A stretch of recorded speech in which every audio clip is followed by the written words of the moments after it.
Congreso Nacional del Café. Antes de dar inicio a nuestra próxima conferencia, queremos agradecer a USAID, CAFCOM, Nuestro Diario, Welty Schoenfeld, Yara, Syngenta, Calera San Miguel, Disagro, Agrofil y Certinza, patrocinadores del 25 Congreso Nacional del Café. Muchísimas gracias por el apoyo a esta actividad tan especial que congrega año con año al sector caficultor de Guatemala. Damos paso entonces a la conferencia titulada La caficultura y el cambio climático, a cargo del doctor Carlos Ramón Zelaya Martínez, quien tiene un doctorado en Medio Ambiente y Ciencias del Suelo por la Universidad de Lleida, España. Cuenta con 22 años de experiencia en estudios edafológicos a nivel de cuencas y municipalidades y 20 años de experiencia en sistemas de información geográfica. Actualmente, el doctor Zelaya trabaja como investigador para el Centro Internacional de Agricultura Tropical, CIAT, en Nicaragua, realizando análisis espaciales para identificar nichos ambientales para café de alta calidad y evaluación de impacto del cambio climático para la caficultura en Centroamérica. Sin más, le damos la más cordial bienvenida al doctor Carlos Zelaya.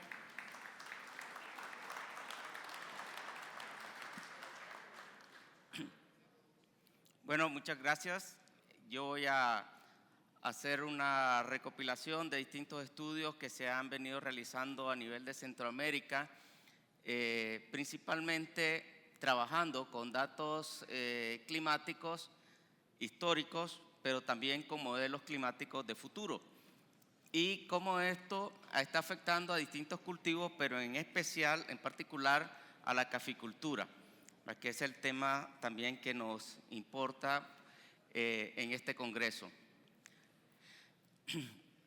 Primero, bueno, ya me presentaron a mí, yo voy a presentar a mi institución.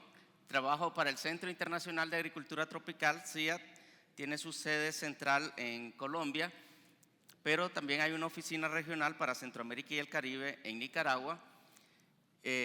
Es parte del Grupo Consultivo sobre Investigación Agrícola Internacional, que son conocidos como CGIAR por sus siglas, y la misión es reducir el hambre y la pobreza en los trópicos mediante investigación que aumente la ecoeficiencia de la agricultura. Tradicionalmente ha sido mandato del CIAC trabajar frijol, arroz, yuca y forrajes.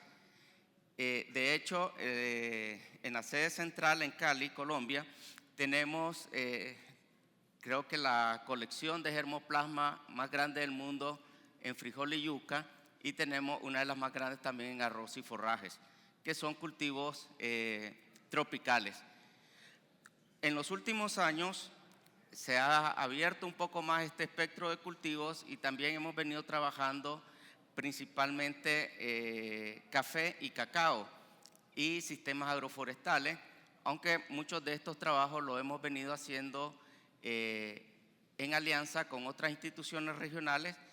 Y hace poquito estábamos ahí presentándonos con el doctor Luc de CIRAT, con quien también tenemos algunos trabajos en alianza, y también con el CATIE. Bueno, CIAT tiene distintos departamentos, uno de ellos se llama DAPA, que es el Departamento para Análisis de Políticas y Decisiones. Este departamento se especializa en trabajar con análisis espaciales, sistemas de información geográfica, cambio climático, pero también en modelos de análisis de impacto. Nuestra visión es que tenemos mucha confianza en el poder de la información, que esta a su vez sirve para tomar mejores decisiones para el manejo sostenible de los recursos naturales y también de la agricultura. Nuestro trabajo lo podemos enfocar desde nivel de finca hasta escala global. Y nuestros productos, bueno, son bases de datos, números, mapas y gráficos. Todo esto con la intención de establecer o mejorar las políticas públicas y privadas. Es decir, todas estas tomas de decisiones tienen que irse convirtiendo paulatinamente en políticas públicas y privadas adecuadas para el sector. Bueno, entonces el modus operandi es trabajar con toda esta información, analizarla espacialmente, convertir los datos a información. Tenemos muchas instituciones que trabajan recogiendo datos, ¿verdad? Pero a veces los datos no son suficientes para llegar a la toma de decisiones. Es necesario poder convertir estos datos a información, poder tener, además de datos, algunos indicadores, ¿verdad?, que nos puedan servir para la toma de decisión. Trabajamos en base a la demanda de otros programas del CIAT y también de Latinoamérica, también como a partir de la demanda de algunos sectores, por ejemplo, en este caso de la caficultura, ha pedido a veces estudios sobre impacto del cambio climático y entonces trabajamos en base a esa demanda. Y la ecoeficiencia es el reto, digamos, poder encontrar las soluciones a las problemáticas del agro, ¿verdad?, pero siempre con un sentido de ecoeficiencia para tratar de mejorar el medio ambiente. Bueno, ahora voy a entrar un poco más en materia.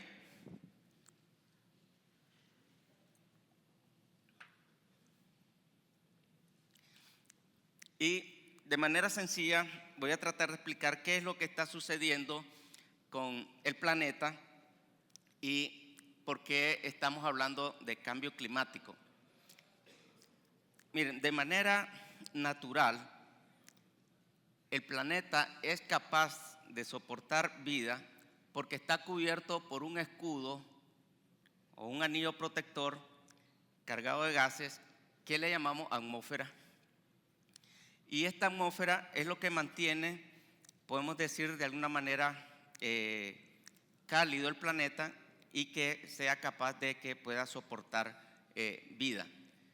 Si no existiera la atmósfera, nuestro planeta sería un planeta bastante congelado, digamos.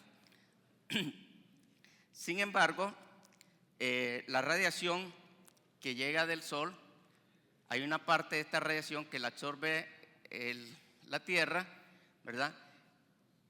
Trata de salir y parte de esa radiación regresa nuevamente a la Tierra, ¿verdad? No puede escaparse toda esa energía nuevamente hacia el espacio. ¿Por qué? Porque tenemos este anillo protector.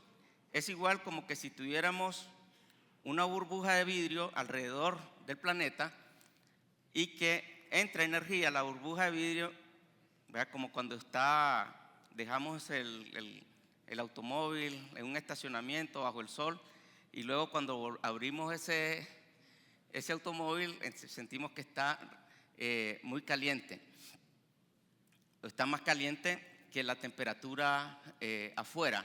Entonces, eso es porque esa energía en forma de temperatura no puede abandonar, digamos, este anillo protector, ¿verdad?, y se conserva, ¿verdad?, alrededor del planeta.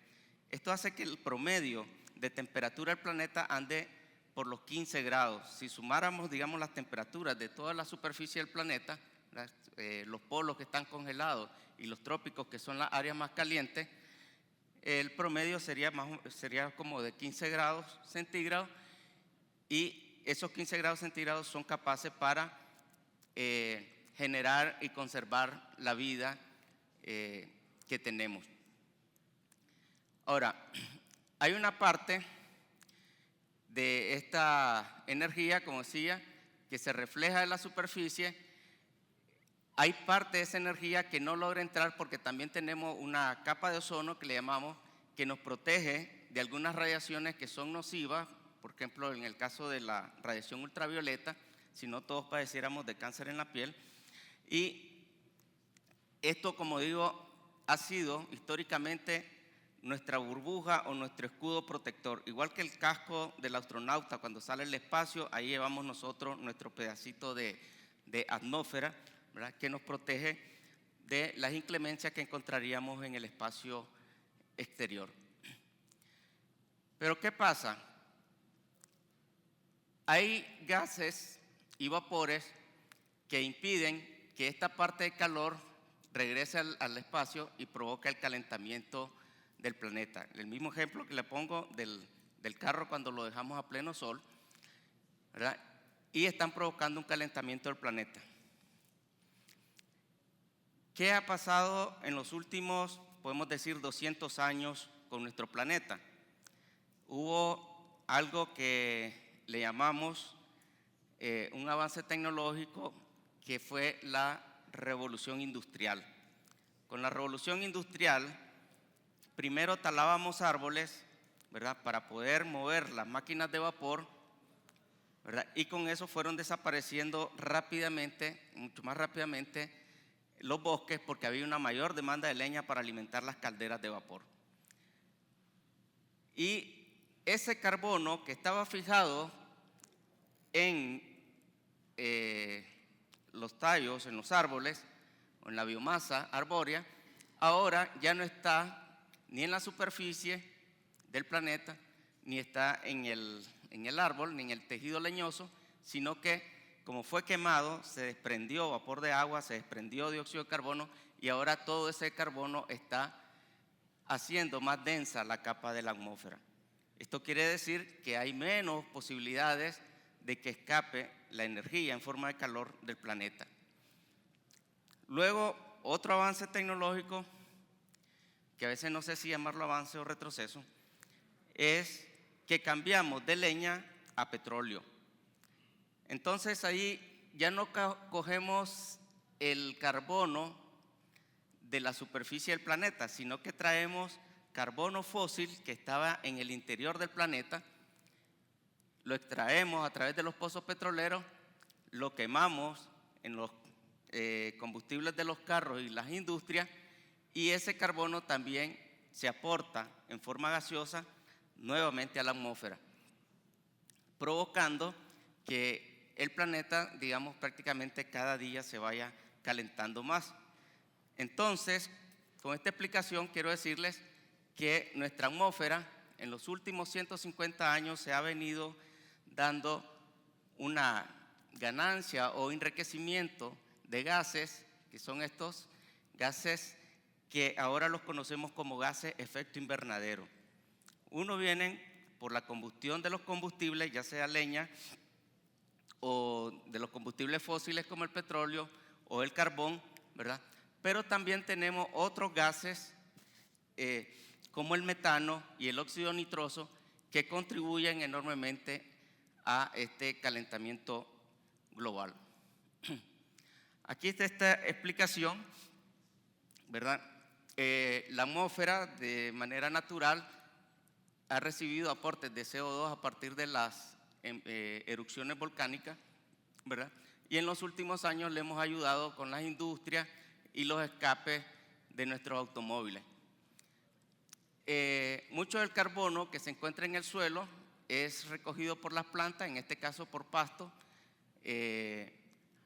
Los animales, los herbívoros, lo comen, y estos también hacen un aporte principalmente en forma de metano como gases de efecto invernadero.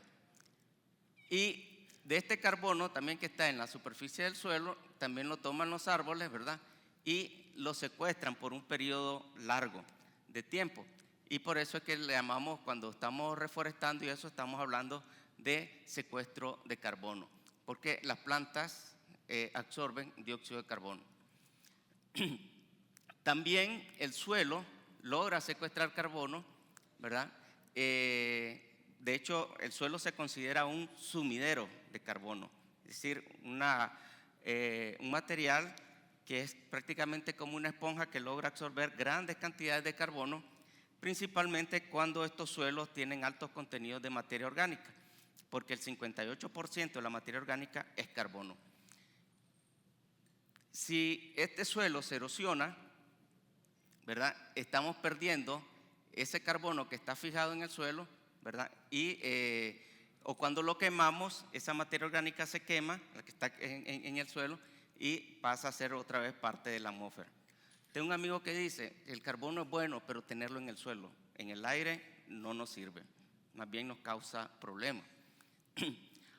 Otro aspecto también es que principalmente hay algas y bancos de coral que absorben dióxido de carbono, y por eso se dice que los océanos también logran absorber dióxido de carbono. Entonces, ¿nos interesa tener carbono en los océanos? Sí. En el suelo, sí. En las plantas, sí. Pero no deberíamos de tener tanto carbono o tantos gases de efecto invernadero en la atmósfera. Sin embargo, como decía, pues producto de esto de la revolución industrial, la actividad humana, la expansión de las industrias, el acelerado crecimiento poblacional, ¿verdad? Los humanos estamos muriendo cada vez, estamos viviendo, podemos decir, cada vez más años. La quema del petróleo, carbón y gas natural para cocinar, para el vehículo, para la industria, para la calefacción, para muchas actividades, y también la deforestación o quema de los bosques para la agricultura han hecho que se disparen los contenidos de los gases de efecto invernadero en la atmósfera, ¿verdad? Aquí, en esta gráfica, es cómo afectaría o cómo está afectando estos gases de efecto invernadero o este calentamiento global a los cultivos. Estamos hablando principalmente de dos gases, el dióxido de carbono que se emite a través de las chimeneas de las industrias y los escapes de los carros, y el metano que principalmente, principales fuentes de metano son la ganadería, los arrozales, ¿verdad? Y los pantanos, pero los pantanos podemos decir que es parte natural, ya la ganadería y arrozales ya son actividades humanas. A esto le podemos sumar un tercer gas, que es el óxido nitroso, que también se utiliza mucho en la agricultura, y estos gases están subiendo a la atmósfera, digamos, haciéndola cada vez más densa, acumulando mayor cantidad de calor, y este calentamiento global lo que nos está generando es cambio en la precipitación. Esta flecha nos indica que en algunas zonas está lloviendo menos y en otras zonas está lloviendo más. Seguramente hemos oído hablar de otros términos como el niño y la niña, ¿verdad? Que tiene que ver con estos cambios en los patrones de precipitación. Y se llama calentamiento global porque tenemos un aumento de temperatura que se dice que puede llegar a alcanzar hasta 3 grados. Ahora ya hay gente que dice que corremos graves riesgos de alcanzar los 4 grados, ¿verdad? Y eso provocaría, igual como en una persona que le da una fiebre, ¿verdad? Nuestra temperatura corporal es de 37.5 grados, y cuando nosotros nos da una fiebre y llegamos a los 40 grados, podemos llegar incluso a convulsionar. Entonces se dice que si la temperatura llegara a 4 grados, el planeta también empezaría a convulsionar. Y de hecho esto se manifiesta a través de los huracanes, a través de las inundaciones, de las sequías, muchos fenómenos, eventos extremos que estamos viviendo en los últimos años. Todo este calentamiento global, cambio de precipitación y aumento de temperatura está afectando los cultivos, tanto en su calidad. Nosotros que conocemos mucho de café, sabemos que la temperatura va, digamos, en dirección opuesta a la calidad del café, y también en la cantidad, ¿verdad? Con los cambios de precipitación, ya nos presentaba Christian Walters esta mañana qué está pasando con los granos, poca producción, los granos no están creciendo lo suficiente, ¿verdad? Y también hay mermas en la calidad, y esto repercute en el bienestar de los productores. Bueno, entonces, para el clima futuro se utilizan unos modelos que son conocidos como modelos de circulación global, o GCM por sus siglas en inglés, y estos prácticamente trabajan a nivel de todo el planeta, no solo en la parte atmosférica, como lo podemos ver aquí, sino que también en los océanos y en las temperaturas de las corrientes oceánicas. En este caso, en esta gráfica, lo que queremos explicar es que, bueno, el Ecuador, la línea que divide prácticamente en dos el planeta, es la zona prácticamente más caliente. Por eso es que aquí se le llaman trópicos, ¿verdad? Y ya cuando empieza a ser un poco más fresco es donde hablamos de subtrópico. Pues la parte más caliente del planeta es la zona tropical, que coincide con la zona, digamos, ecuatorial. Y en esta área, entre los subtrópicos y los trópicos, tenemos un mayor calentamiento de la superficie del planeta. El aire, principalmente al ser más denso, al calentarse, pasa a ser menos denso. Esa es la lógica por la cual los globos aerostáticos se pueden elevar, porque tienen aire caliente dentro de esa bolsa, y entonces hace que este aire caliente se eleve, ¿verdad?, a la atmósfera, y luego se enfría y vuelve otra vez a la superficie terrestre. Pero todo este movimiento, ¿verdad?, es lo que nos causa tornados, lo que nos causa huracanes, lo que nos causa que lluvias se desplacen hacia otra zona o que no llueva en algunas zonas. También causa calentamiento en la superficie de los océanos. Es decir, que tenemos una interacción continente, masas oceánicas y atmósfera en todo el planeta, pero que en la parte tropical todos estos efectos, ¿verdad?, como nos encontramos en la cintura del planeta y estamos viajando a mayor velocidad centrífuga que el resto del planeta, no es lo mismo que estamos cerca de los polos que cuando nos acercamos al Ecuador. Nosotros viajamos realmente a velocidades mayores. Imagínense un trompo girando, entonces en la cintura más gorda está girando a mayor velocidad, y eso hace que pues, los trópicos son mucho más inestables y los efectos que vemos son realmente catastróficos. Si revisamos la lista de los países con mayor índice de riesgo climático, encontramos que, por ejemplo, siempre estamos en los primeros 10, Honduras, Nicaragua, Guatemala y algunos países de las islas de Indonesia. Esos son los que casi que siempre estamos encabezando esa lista. Bueno.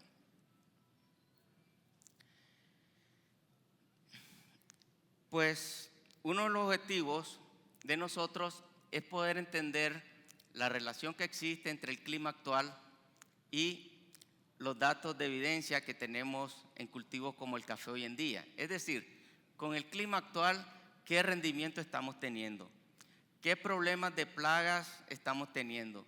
¿Qué problemas de enfermedades estamos teniendo?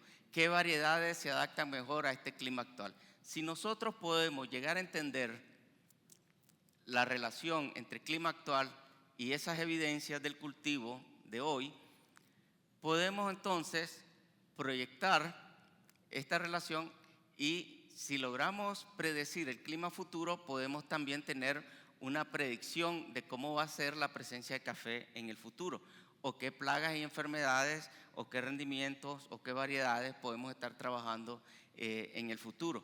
Entonces, esto nosotros lo consideramos que es clave para la investigación, poder entender esas relaciones entre el clima actual y las evidencias o las problemáticas que tenemos hoy, porque esto nos permitiría poder adelantarnos y poder planificar hacia el futuro. Es como poder hacer un viaje en el tiempo. Bueno, la metodología general es que, bueno, se trabaja con bases de datos de clima actual. Una de las más utilizadas es esta de WorldClimate. WorldClimate es un proyecto que reúne los datos de estaciones meteorológicas 47.700 de todo el mundo y que ha generado prácticamente los datos climáticos desde 1950 hasta el año 2000, que generalmente se utilizan como la línea base del clima actual. Con este clima actual, entonces, se calibran también los modelos de clima futuro, ¿verdad?, de tal manera que podemos hacer nuestras proyecciones bajo distintos escenarios. ¿Qué pasaría si nosotros empezamos a consumir menos petróleo o menos energía a partir de combustibles fósiles y buscamos energías verdes o energías alternativas. Entonces eso nos dice más o menos qué tipo de escenario nos ocasionaría o qué pasaría si la población ya no sigue creciendo en la misma medida, ¿verdad? Si la economía se comportara, digamos, pudiéramos decir, de una manera más responsable. Entonces, eso es lo que le llamamos nosotros las distintas rutas que podría seguir para el futuro el clima. Bueno, aquí estamos hablando de enormes bases de datos sobre el clima actual y también otras enormes de clima futuro, que se trabajan en supercomputadoras que utilizan procesadores de muy alta capacidad y los correlacionamos con los cultivos para poder tener los modelos de predicción de adaptabilidad de estos cultivos. Bueno, ya mencionábamos en un gráfico anterior que el clima realmente es la interacción entre atmósfera, masas oceánicas y masas continentales. Entonces la Tierra prácticamente se divide en una serie de cuadrículas o píxeles. Ahora que estamos más acostumbrados a este lenguaje de las cámaras digitales, pues podemos decir que estos cuadrículas se llaman píxeles, pero hay una grilla horizontal, ¿verdad?, que tiene dimensiones X y Y, pero también la atmósfera funcionaría ahí como un eje Z, dándonos unas grillas tridimensionales, como que si se tratara de ladrillos, ¿verdad?, puestos unos encima de otros. Estos es lo que conocemos nosotros como modelos de clima global y son la manera en la que podemos predecir el clima futuro, porque vamos viendo el comportamiento de algunas grillas y a través de ecuaciones de flujo de masa y energía podemos ver qué es lo que va a pasar con los píxeles o cuadrículas vecinas. A partir de ahí entonces se hacen las proyecciones tomando en cuenta cómo ha sido el cambio del clima o el registro del clima desde más o menos de cuando lo empezamos a medir. Se supone que en 1850 se empezaron a obtener las primeras mediciones de temperatura, principalmente eran en conventos, los monjes tenían termómetros y tenían pluviómetros y es donde empezamos a tener registros del clima. Esta línea que tenemos aquí como línea cero es lo que le llamamos nosotros nuestra línea base. Si hablamos de cambio, tenemos que decir con respecto a qué. Tenemos que tener un origen, una base de la cual partimos. Y este cero no es más que los datos meteorológicos que han ocurrido entre 1960 y 1990. Una serie climática. Se dice que para ser válida tiene que tener al menos 30 años, entonces se trabaja con la serie climática de 1960 a 1990 y esa es nuestra línea base.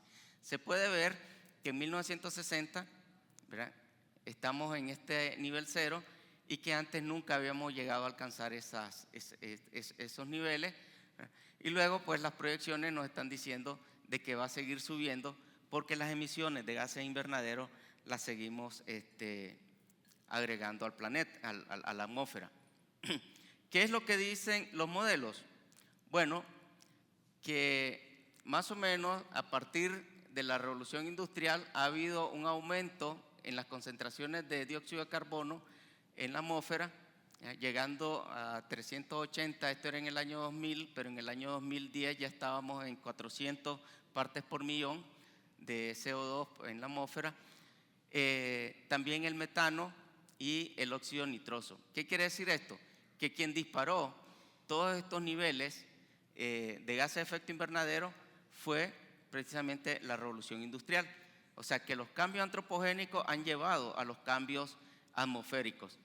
Y aquí nuevamente lo que tenemos es donde se empezaron a hacer los primeros registros, ¿verdad?, de temperatura y de precipitación. Y antes de eso son datos estimados a partir de información que nosotros podemos extraer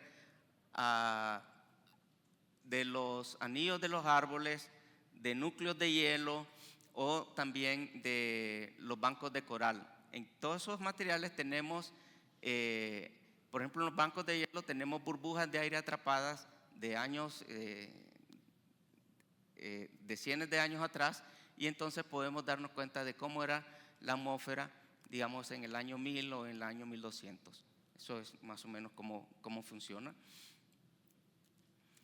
¿Por qué estamos tan seguros que el clima está cambiando? Hace 20 años, creo que la primera cumbre del Río, se decía, había una discusión enorme, y había unos científicos que decían de que estábamos sufriendo un calentamiento global, y había otro grupo de científicos que decían de que eso era cíclico, que eso siempre ha pasado en la naturaleza y que iba a seguir pasando. A estas alturas del partido, estamos hablando de que toda la comunidad científica ha aceptado de que estamos sufriendo un cambio climático producto de los cambios antropogénicos, y la discusión ahora no es si es cíclico o es que se ha disparado por las actividades humanas, sino que si va a subir 2 grados, 3 grados o 4 grados. Pero ya todo el mundo acepta de que vamos a seguir calentándonos. Bueno, esta gráfica no me voy a detener mucho en ella porque ya expliqué. La línea 0 era los datos entre 1960 y 1990. La línea que está en rojo son los datos que están registrados por termómetros, y los datos en azul han sido recolectados a partir de los anillos de árboles, bancos de coral y los núcleos de hielo para tener los registros históricos. Bueno, entonces, como tenemos una parte que está basada en registros instrumentales, otra parte que no la sabemos pero que la podemos inferir a partir de estas evidencias del pasado, podemos entonces hacer nuestras proyecciones al futuro. Pero estas proyecciones pueden ser más o menos moderadas o optimistas, y otras que son un poquito más pesimistas. Y de allí es donde surgen, digamos, los distintos escenarios. Últimamente ya no se está trabajando con estos escenarios de emisiones, sino que se están utilizando unos nuevos conceptos porque son mucho más precisos, porque ya son más consensuados, y se habla de RCP, que significaría en español rutas representativas de concentración. Pero bueno, para no dejarle solo el trabajo a los modelos, vamos a hablar de las evidencias que tenemos en la región, y este es un caso de una estación climática que tenemos en Santa Rosa de Copán, muy cerca de la frontera de Guatemala. Es una zona cafetalera y tiene datos registrados a partir de 1853. Esta gráfica se hizo con datos hasta el 2008, y lo que tenemos aquí es una tendencia a aumentar. Bueno, podemos ver de que si en el 1950 andábamos por los 19.8 grados centígrados, en el 2008 ya andamos por los 21.2, 21.4 grados centígrados. Es decir, hemos subido 1.5 grados fácilmente, y para el café esto es bastante importante porque 1 grado de temperatura, que aumente la temperatura, equivale como que hayamos descendido 150 metros en altura. Quiere decir que el café que en esta zona se cultivaba a 1000 metros sobre el nivel del mar, es como que estemos hablando ahora de una zona actualmente a 850 metros sobre el nivel del mar. No es porque la tierra se haya hundido, sino porque esta finca que estaba a 1000 metros tiene ahora el clima que hace 50 años hubiera tenido a 850 metros sobre el nivel del mar. Este es un caso de una estación de Condega, en Nicaragua. Está cerca también de las zonas cafetaleras. Esta se ha visto que ha subido muy rápido desde 1984 hasta el 2012, ¿verdad? prácticamente 1.5 grados tenemos ahí de ganancia en el aumento de temperatura. Y cuando lo vemos a nivel mensual, vemos de que abril y mayo, que normalmente han sido los meses más calientes, entre 1980 y 1990 es la línea celeste o azul, y ahora son prácticamente 1.5 grados más calientes que lo que era no hace mucho, hace 30 años, ¿verdad? ¿Qué está pasando con las precipitaciones? También tenemos los datos en rojo corresponden a la década de los 70 y los datos en azul estarían de la década del año 2000. Y aquí lo que tenemos es que en los 70 llovía más, ¿no? Por eso el rojo sobresale, está por arriba de la línea azul, ¿verdad? Y lo que también estamos encontrando es diferencias en los inicios de las lluvias, ¿verdad? En algunos casos las lluvias se están atrasando, o sea, si normalmente la entrada de la lluvia se decía que era mayo, ahora tenemos mayo y parte de junio seco, ¿verdad? Y las lluvias se están retirando en octubre, ya no tenemos casi lluvias en noviembre, ¿verdad? Para el café preocupa a veces de que se empiezan a dar lluvias entre febrero y marzo, cuando la planta todavía no se ha recuperado, digamos, de la cosecha anterior, y la lluvia le induce una nueva floración y ella no tiene suficiente energía para poderla sostener.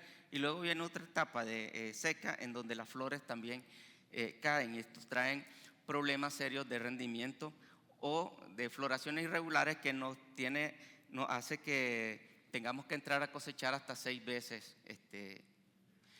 Pero otra cosa que también nos preocupa es que como tenemos precipitaciones que son de carácter bimodal, es decir, tenemos un ciclo que le llamamos nosotros primera, que es entre mayo, junio, julio, luego agosto es seco, se aprovecha para sacar la cosecha en granos básicos, cultivos anuales, en esta época, y luego tenemos una época de postrera, que se le llama, pero ahora estamos viendo que la canícula, que es este periodo seco que existe entre estos dos picos de precipitación, se está haciendo más larga.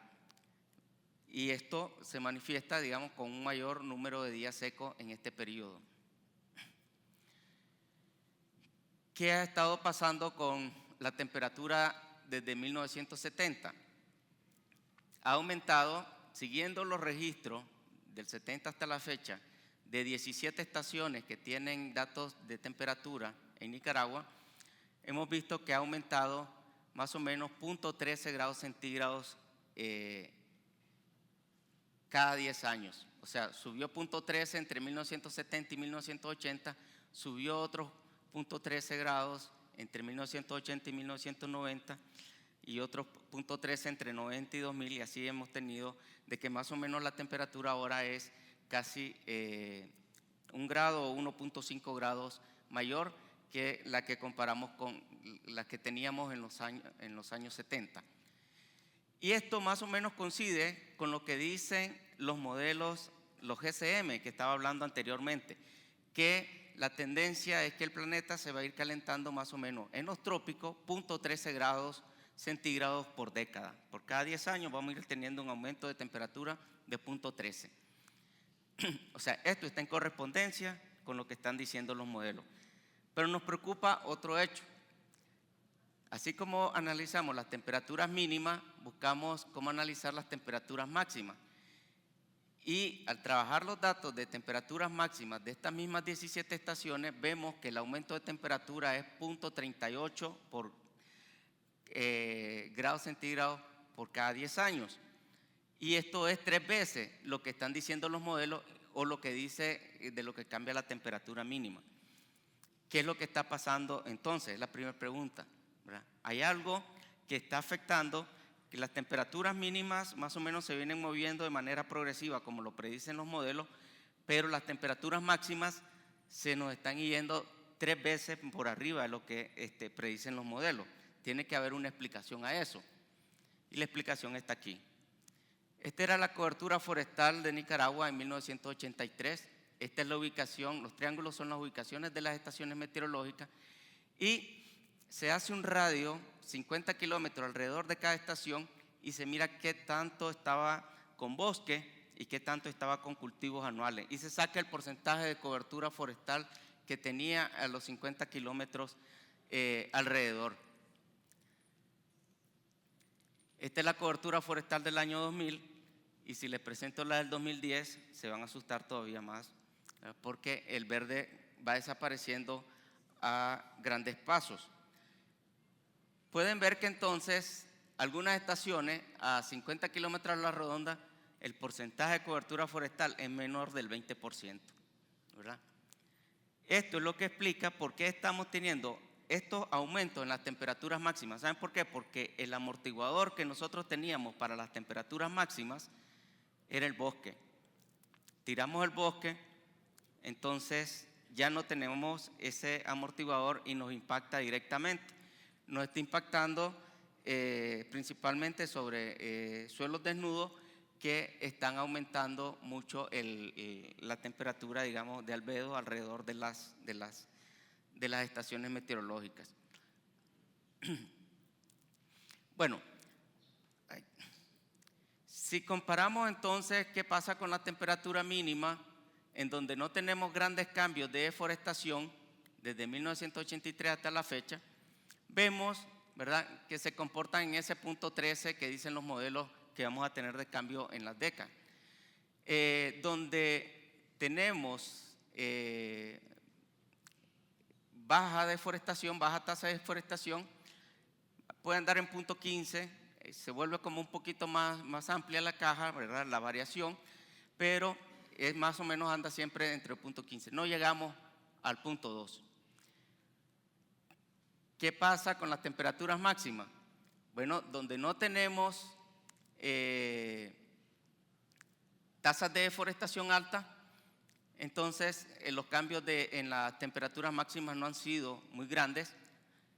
Donde tenemos deforestación baja, ya estamos en el punto 2, arribita del punto 2, y donde tenemos alta tasa de deforestación, llegamos punto 4, punto 5 de aumento de temperatura por década.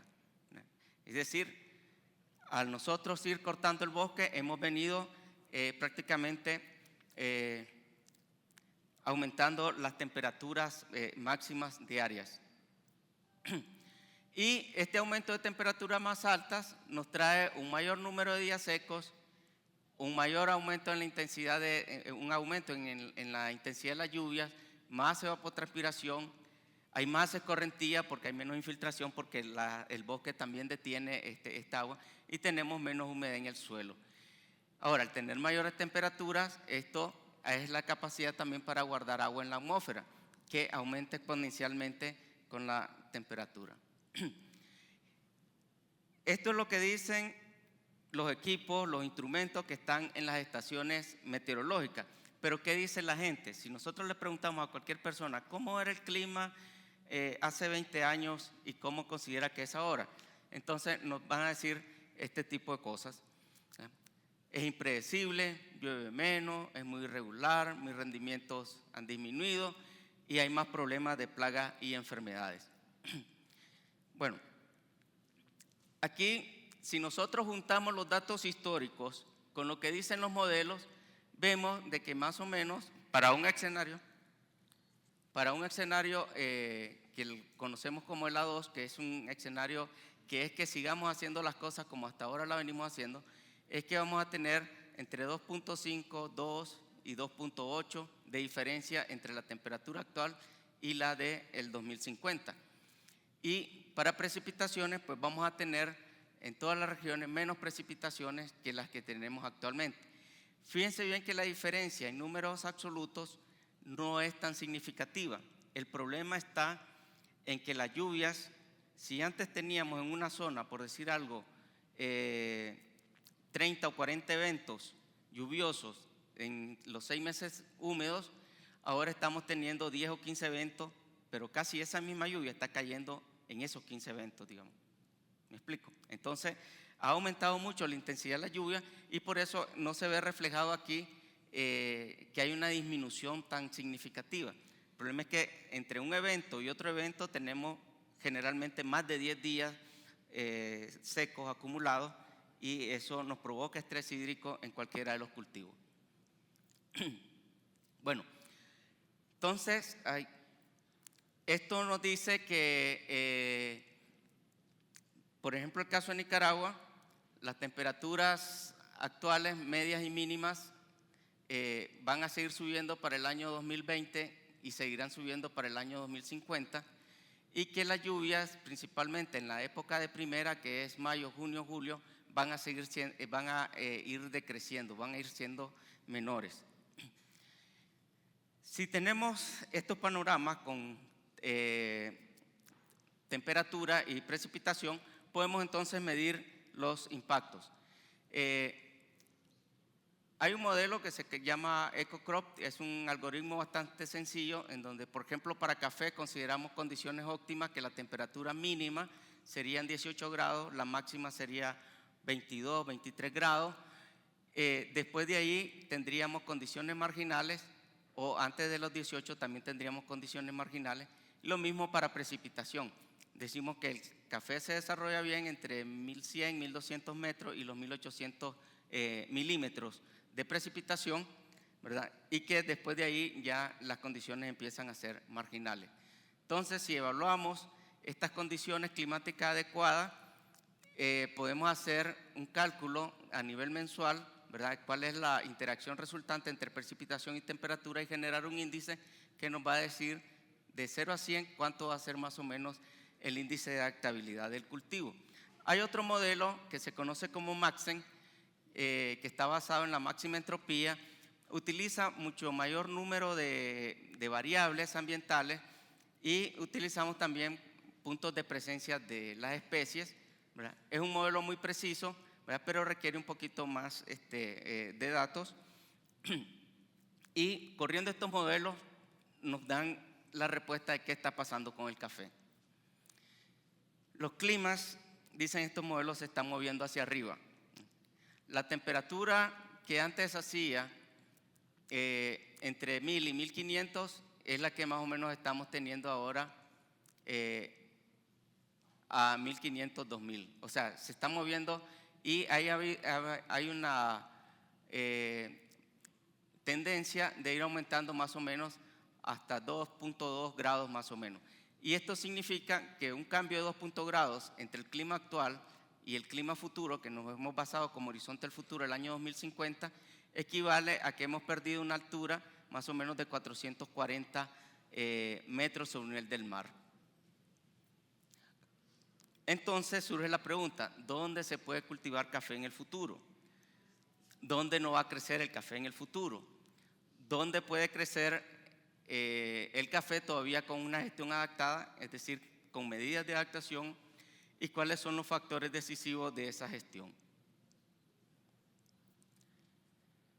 Bueno, cada país debería tener una estrategia para enfrentar ambos, y prácticamente cada región del país también llega a ser de esa manera. No existe una receta única, sino que hay que buscar una estrategia para enfrentar los retos y las oportunidades. ¿Qué pasa en Nicaragua? Esta es la actitud actual para café, y en el 2050 esto va a perder más o menos un 60% del área apta actualmente. ¿Qué pasa en Guatemala? Bueno, en Guatemala usamos datos que nos facilitó Anacafé para un proyecto que se llamó Café Bajo Presión, CAP. Los puntos en café son las fincas del proyecto CAP, y otras áreas eran los puntos verdes. Y entonces, si podemos observar lo que pasa en San Marcos y en Chiquimula en la siguiente gráfica, vemos Chiquimula, cómo va a ser para el año 2050, San Marcos, cómo sería la actitud actual y cómo sería. Las áreas en rojo son áreas que pierden mucha actitud por las variaciones de clima y de precipitación y de temperatura. como usamos 19 modelos más o menos para hacer estas predicciones, entonces vemos cuál es el nivel de similitud entre los modelos. Y entonces el nivel de similitud, todo lo que esté en verde es porque es alto o muy alto. Es decir, todos los modelos nos están indicando que eso va a ser así. Esto afecta la vulnerabilidad de los medios de vida en las familias cafetaleras, pero afecta de manera diferente, ¿verdad? Por regiones e incluso entre la misma región podemos tener fincas o familias con alta vulnerabilidad, que son los puntos rojos, y con media vulnerabilidad. Podemos tener también con baja vulnerabilidad. ¿Esto depende de qué? Le decimos a la gente que nos digan más o menos cuáles serían las posibles estrategias y nos dicen de que, bueno, tendríamos que proteger los recursos naturales, deberíamos de organizar mejor para gestionar créditos y tener planes de manejo de fincas, ¿verdad? Casi siempre se habla de la parte de créditos, planes de desarrollo financiero, programas de reforestación como la primera medida, y los planes de manejo, planificación de prácticas, estrategia productiva y mejorar la educación como la tercera línea general. Bueno, entonces, ¿cómo adaptamos? Para los cultivos anuales podemos cambiar días de plantación y podemos implementar sistemas de irrigación. Para el café esto no es una medida que se puede implementar fácilmente. Los cultivos pueden requerir migración altitudinal y ya la estamos viviendo en algunos países, Colombia principalmente. Hay que relocalizar las actividades productivas y buscar cómo establecer subsidios para los pequeños agricultores para reducir la vulnerabilidad y la conservación y mejoramiento de los recursos genéticos. Voy a tirar la última diapositiva porque ya estamos terminando. ¿Y cómo adaptarnos? Entonces, necesitamos saber qué hacemos, cómo lo hacemos, cuándo lo hacemos y dónde. Tenemos que analizar primero el problema, analizar las opciones de adaptación, evaluar la relación costo-beneficio para cada sector y empezar a implementar desde ahora. Se tienen que combinar política pública y privada, buen manejo agronómico, como lo que nos acaba de presentar Marco Tulio, y hacer investigación y desarrollo tecnológico para poder responder a todas estas nuevas preguntas o todos estos nuevos retos que tenemos presentes. Hasta aquí mi presentación.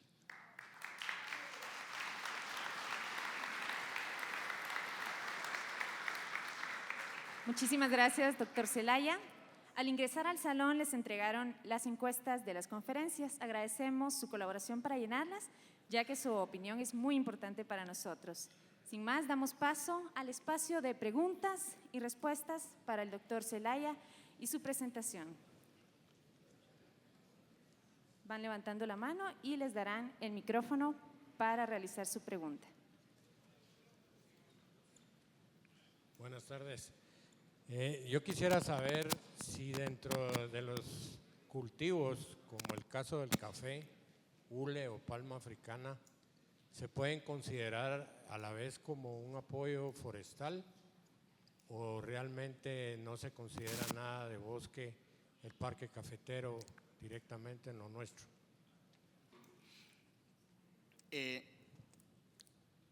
Una de las alternativas de adaptación que ha surgido de los mismos productores ha sido el de diversificar dentro de la misma finca y no depender exclusivamente de café. Algunos cultivos, por ejemplo el caso que usted mencionó, palma africana, se ve que eso no está ayudando a contener el impacto del cambio climático. No tiene la misma función que el bosque natural. Y el café bajo sombra, incluso cuando se manejan de 3 o 4 estratos, es lo más parecido al bosque natural y sería como de lo mejor que pudiéramos tener. Entonces, dentro de eso hablamos de un estrato que puede ser el café, un segundo estrato que pueden ser musáceas y cítricos, y un tercer estrato que puede ser árboles energéticos o maderables, madera preciosa, porque eso es seguro que va a tener un alto precio dentro de poco. Si los bosques están desapareciendo y nosotros tenemos bosque en nuestra finca, ¿verdad? Por leyes de oferta y demanda, eso va a tener un alto precio, la madera, y eso es como el ecosistema más parecido que podemos buscarle al bosque natural, que ya lo tenemos bastante mal manejado. Sí. Tenemos otra pregunta por allá.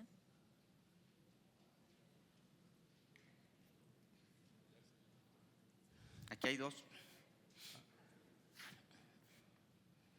Bueno, yo quisiera hacer un comentario. Nosotros en el Consejo Nacional del Café de Nicaragua hemos venido trabajando desde el 2010 con esta alarma del cambio climático. Con el doctor Carlos Zelaya, precisamente del CIAT, con Sepúlveda del CATIE y con otros técnicos de la Universidad Nacional Agraria, nos dedicamos a la tarea de organizar una alianza estratégica de adaptación de la caficultura al cambio climático, como una respuesta que yo considero que ha sido muy positiva para alertar a los productores, no solo cafetaleros, sino ganaderos, a los que cultivan granos básicos y los principales cultivos de agroalimentación, con el fin de que se vayan tomando medidas de parte de los empresarios, de las asociaciones, de las cooperativas, para hacer una alianza común, porque este problema es demasiado complejo y no es una golondrina la que va a hacer el verano. Tiene que involucrarse toda la población, la sociedad civil y todo el mundo, porque este trabajo es para coadyuvar a la sobrevivencia de la humanidad.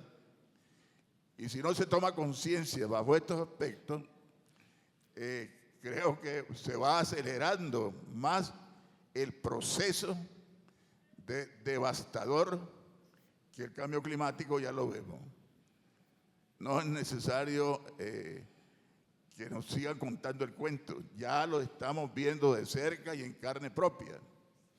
Entonces, quiero comunicarles que hicimos foros a nivel departamentales, municipales, participando con empresas privadas, instituciones de crédito y toda la sociedad civil organizada.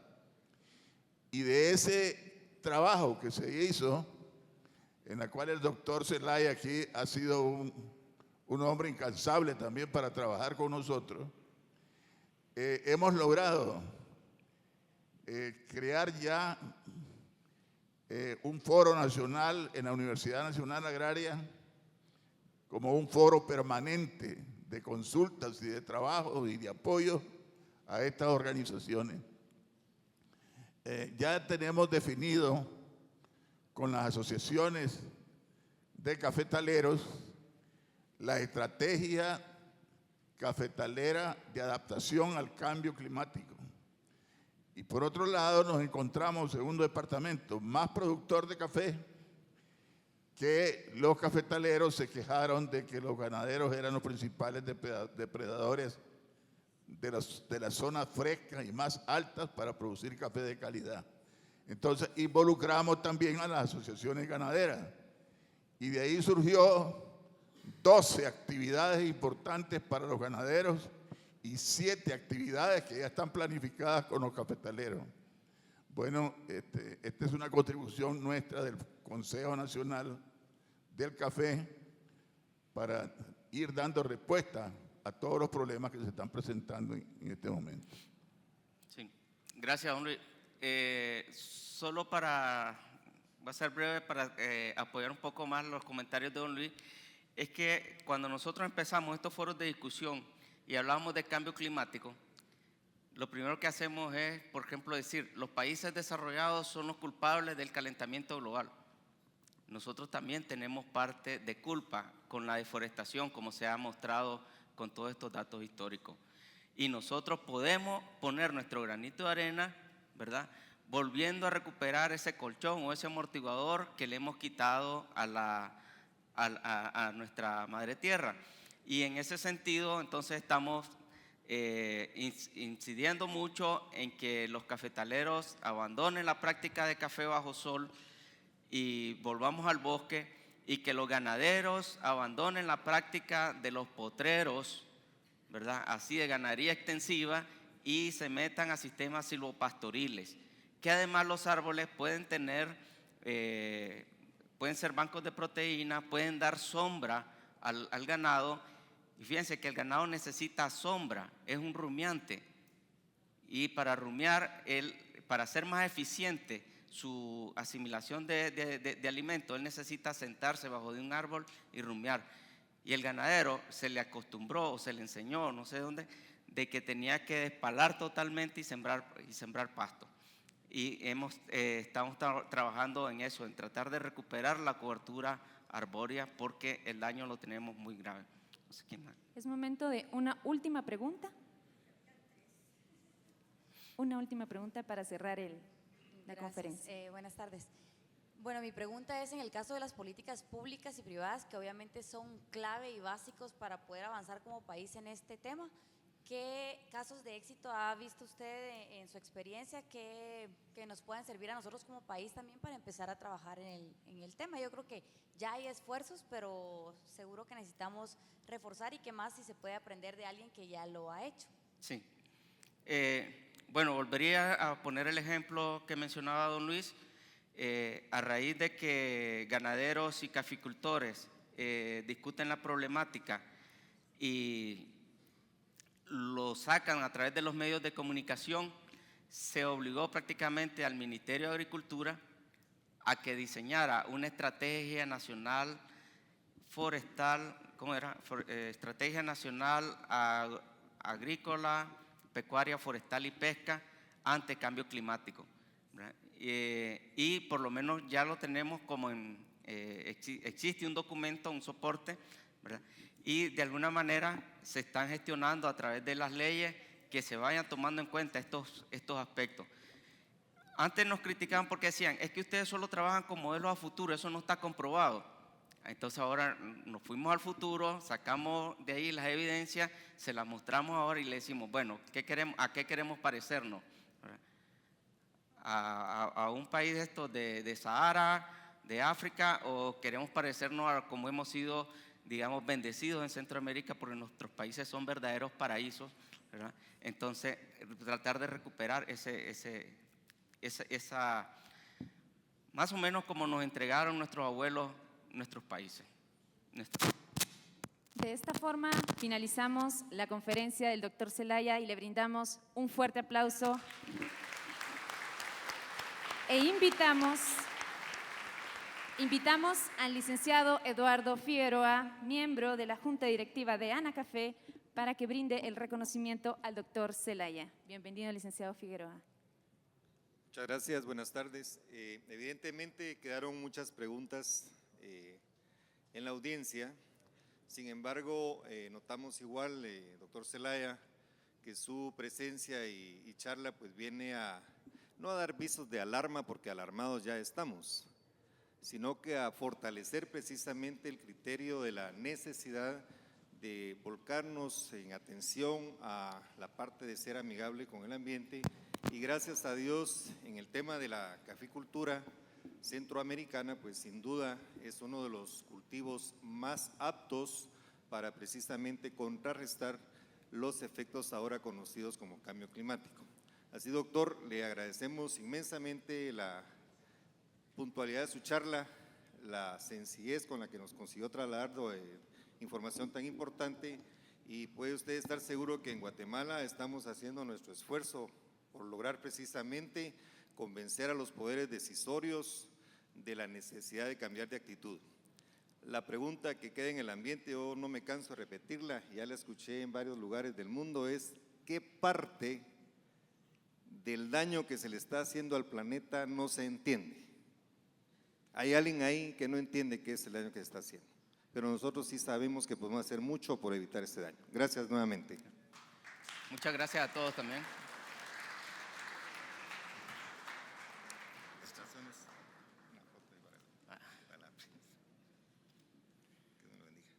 Gracias. Bueno, muchas gracias al doctor Zelaya por esa interesantísima conferencia sobre el cambio climático. Antes de la siguiente conferencia, le recordamos que en el punto de venta de Anacafé, ubicado en el primer nivel, podrá adquirir a partir de mañana la memoria USB con las presentaciones de los 2 días de actividad, para que conserve toda la información de este 25 Congreso Nacional del Café. La última conferencia de esta tarde será sobre el control integrado de nemátodos y está a cargo del doctor Luc Vilain, investigador del Centro de Cooperación Internacional en Investigación Agronómica para el Desarrollo, CIRAD, Francia. El título de ingeniero agrónomo obtenido en esa misma universidad y también cuenta con un doctorado en agronomía y biología de la Escuela Nacional Superior de Agronomía de Rennes, Francia. Su experiencia profesional aborda temas relacionados con biología y dinámica poblacional de nemátodos, exploración y caracterización de fuentes de resistencia, así como el manejo integrado de esta plaga. Ha trabajado proyectos en diferentes instituciones, tales como el Instituto de Ecología de Xalapa, Veracruz, México, la Unidad Mixta de Investigación de Montpellier, Francia, el Instituto Agronómico de Campinas, Brasil, Promecafé y en la Asociación Nacional del Café.